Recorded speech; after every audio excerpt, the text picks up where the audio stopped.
French വിപ്ലവം, ബാസ്റ്റലിന്റെ പതനവും വിപ്ലവത്തിന്റെ ആരംഭവും. Louis പതിനാറാമൻ രാജാവ് തന്റെ ഉപദേഷ്ടാവായിരുന്ന നെക്കറെ സ്ഥാനഭ്രഷ്ടനാക്കുകയും പാരീസ് വിട്ടുപോകാൻ ആജ്ഞാപിക്കുകയും ചെയ്തു എന്ന വാർത്ത കാട്ടുതീ പോലെ പടർന്നു. ഇതേ തുടർന്ന് പ്രകോപിതരായ ജനക്കൂട്ടം പാരീസ് നഗരത്തിലെ ധാന്യസംഭരണശാലകളും റൊട്ടിക്കടകളും കയ്യേറി. ആയുധങ്ങൾ സംഭരിച്ച അവർ 1789 ജൂലൈ 14 മുതൽ ബൂർബൺ സ്വേച്ഛാധിപത്യത്തിന്റെ പ്രതീകമായിരുന്ന പാരീസിലെ ബാസ്റ്റൽ കോട്ട തകർക്കുകയും മണിക്കൂറുകൾക്കകം പാരീസ് നഗരം തങ്ങളുടെ നിയന്ത്രണത്തിലാക്കുകയും ചെയ്തു. ബാസ്റ്റൽ കോട്ടയുടെ തകർച്ച ഫ്രഞ്ച് വിപ്ലവത്തിന്റെ ആരംഭമായി കണക്കാക്കുന്നു. ഫ്രഞ്ച് വിപ്ലവത്തിന്റെ ആരംഭമായി കണക്കാക്കുന്നത് ബാസ്റ്റൽ കോട്ടയുടെ തകർച്ച. ഫ്രാൻസിന്റെ ഗ്രാമപ്രദേശങ്ങളിലും അക്രമങ്ങൾ അരങ്ങേറി. നികുതി പിരിവുകാരും ജനങ്ങളുടെ കോപത്തിന് ഇരയായി. ജനരോക്ഷം ഭയന്ന ലൂയി പതിനാറാമൻ ദേശീയസഭ പാസാക്കിയ നിയമങ്ങൾക്കെല്ലാം അംഗീകാരം നൽകി. ദേശീയസഭ നിയമനിർമ്മാണം വഴി നടപ്പിലാക്കിയ ചില പരിഷ്കാരങ്ങളാണ് അടിമത്തം നിർത്തലാക്കി.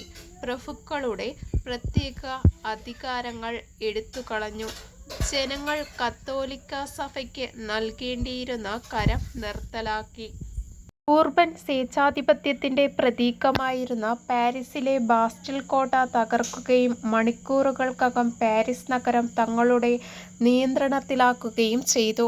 ബാസ്റ്റൽ കോട്ടയുടെ തകർച്ച ഫ്രഞ്ച് വിപ്ലവത്തിന്റെ ആരംഭമായി കണക്കാക്കുന്നു. ഫ്രഞ്ച് വിപ്ലവത്തിന്റെ ആരംഭമായി കണക്കാക്കുന്നത് ബാസ്റ്റൽ കോട്ടയുടെ തകർച്ച. ഫ്രാൻസിന്റെ ഗ്രാമപ്രദേശങ്ങളിലും അക്രമങ്ങൾ അരങ്ങേറി. നികുതി പിരിവുകാരും ജനങ്ങളുടെ കോപത്തിന് ഇരയായി. ബൂർബൺ സ്വേച്ഛാധിപത്യത്തിന്റെ പ്രതീകമായിരുന്ന പാരീസിലെ ബാസ്റ്റൽ കോട്ട തകർക്കുകയും മണിക്കൂറുകൾക്കകം പാരീസ് നഗരം തങ്ങളുടെ നിയന്ത്രണത്തിലാക്കുകയും ചെയ്തു. ബാസ്റ്റൽ കോട്ടയുടെ തകർച്ച ഫ്രഞ്ച് വിപ്ലവത്തിന്റെ ആരംഭമായി കണക്കാക്കുന്നു. ഫ്രാൻസിന്റെ ഗ്രാമപ്രദേശങ്ങളിലും അക്രമങ്ങൾ അരങ്ങേറി.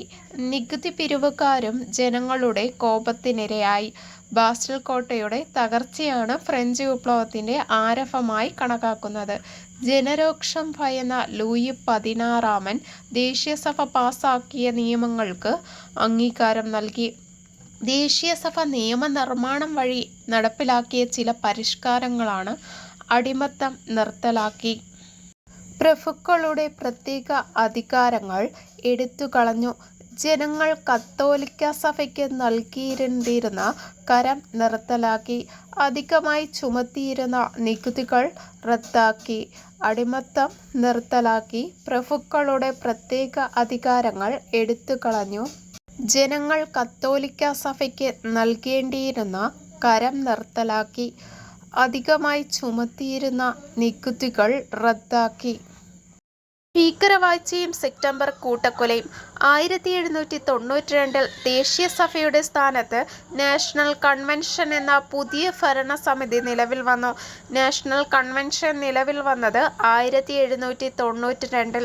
നാഷണൽ കൺവെൻഷൻ ഫ്രാൻസിനെ ഒരു റിപ്പബ്ലിക്കായി പ്രഖ്യാപിക്കുകയും ലൂയി പതിനാറാമനെ വധശിക്ഷയ്ക്ക് വിധേയനാക്കുകയും ചെയ്തു. ഒരു റിപ്പബ്ലിക്കായി മാറിയ ഫ്രാൻസിന്റെ ഭരണ നേതൃത്വം പിന്നീട് ജാക്കോബിനുകൾ പിടിച്ചെടുത്തു. യൂറോപ്പിലെ പ്രബല ശക്തിയായ ബ്രിട്ടൻ, ഓസ്ട്രിയയും റഷ്യയും ഫ്രാൻസിനെ ആക്രമിച്ചപ്പോൾ ഈ സ്ഥിതിവിശേഷം നേരിടുന്നതിനു വേണ്ടി പൊതുരക്ഷാ കമ്മിറ്റി രൂപീകരിച്ചു. ഈ കമ്മിറ്റിയുടെ നേതൃത്വത്തിൽ അതിഭീകരമായ ഭരണമാണ് പാരീസിൽ അരങ്ങേറിയത്. പാരീസ് നഗരത്തിന്റെ ഭരണം ഡാൾട്ടൺ, ഹെബർട്ട്, മരാട്ട്, റോബസ്പിയർ എന്നിവരുടെ കൈകളിലായിരുന്നു. പ്രഭുക്കർ, പുരോഹിതർ, രാജാവിനെ അനുകൂലിക്കുന്നവർ എന്നിങ്ങനെ ആയിരക്കണക്കിന് ജനങ്ങളെ ദിനംപ്രതി രാജദ്രോഹികളെന്ന് മുദ്രകുത്തി കാരാഗൃഹത്തിൽ അടച്ചു.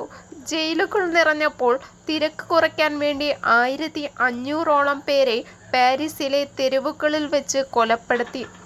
ഇതാണ് കുപ്രസിദ്ധമായ സെപ്റ്റംബർ കൂട്ടക്കൊല എന്ന് അറിയപ്പെടുന്നത്. ജനങ്ങളെ കൊന്നൊടുക്കാൻ വേണ്ടി നിർമ്മിച്ച പ്രത്യേക യന്ത്രമായിരുന്നു ഗില്ലറ്റിൻ. ഭീകരവാഴ്ചയുടെ കാലത്ത് അനേകായിരങ്ങളുടെ മരണത്തിന് കാരണക്കാരനായ റിപ്പബ്ലിക്കിന്റെ നേതാക്കന്മാരും പിന്നീട് ഇതേ രീതി ഗില്ലറ്റിനു വിധേയരായി വധിക്കപ്പെട്ടു.